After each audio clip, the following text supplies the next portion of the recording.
لكن تحكي على مشكلة كبيرة عرفتها منطقة جرادو بسبب معمل معالجة النفايات.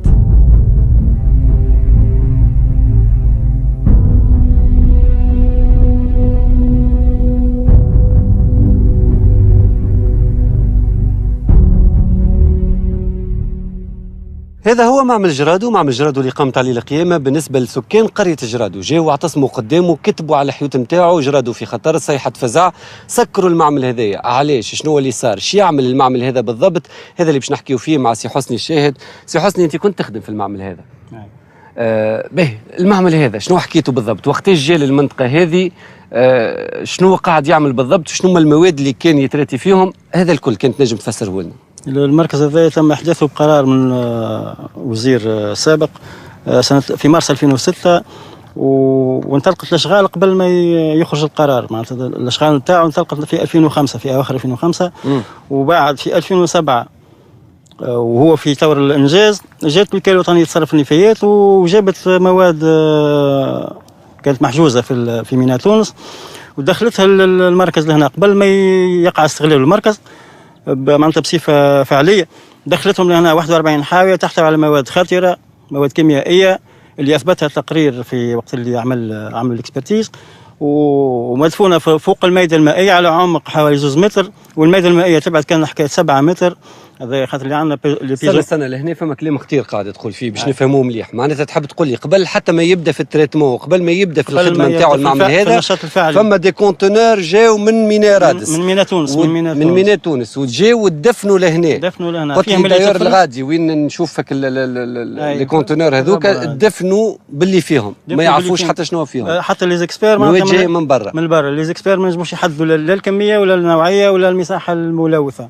وهذا هنا يطرح سؤال: شنو هي نوعيه النفايات؟ اعطيونا قائمه في النفايات اللي مدفونه غادي. داير انت قلت لي المعمل اول ما بدا كان ببلاكه معمل لمعالجه النفايات الخطره، في التدشين تبدل اسمه لمعالجه المواد الصناعيه الخاصه، النفايات الصناعيه الخاصه.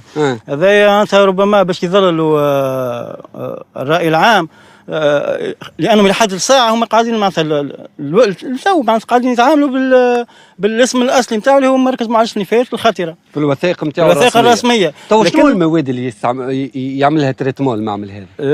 هو تو المعمل معناتها قاعد يقبل في نفايات معناتها من جميع الانواع، نفايات صناعيه ونفايات استشفائيه ونفايات نتاع مخابر، وهذول محطوطين في ستوكاج انترميديير. لكن النفايات الاخرى قاعده تتعالج ربما بطريقه ما هيش علميه صحيحه، لانه التقنيه اللي يخدموا بها يحكون على تقنيه نتاع احدث ما فما في العالم، بينما هي تقنيه نتاع ديزاني 80 من التالي، يعني يخدموا بتقنيه قديمه. ودليل كون المعالجه فما في ظرف في خلال عام و5 شهور المعمل قبل حكايه في حدود 10000 طن 9000 طن، فيهم 2000 قرابه 2000 طن دفنوا من غير معالجه، معناها من البون باسكو اللي يتعدى ديريكت يتصب في المصب.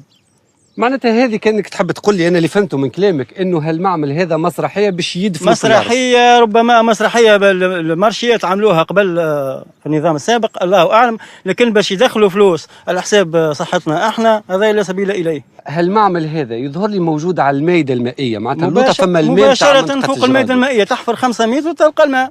والدليل وقت اللي جاوا يحفروا في المقاول اللي خذا الشانتيه هذا، وقت اللي حفر جا مشي يخدم لي باسان دي ليكزيفيا ولا باسان تاع لونفويسمون، حفر غلبهم الماء ولا جابوا مضخات ويخرجوا في الماء، لان يعني ما نجموش يكملوا الاشغال نتاعهم والماء يجري. ثم خانه اخرى للمواد الحرجه، زاد ناكد على مواد حرجه. مواد حرجه الوزاره هي تعرفها اش معناها مواد حرجه، يعني نفسروها للناس باش يعرفوا. قد تكون مواد معناتها اكثر خطوره من المواد الموجوده اللي عندنا لهنا.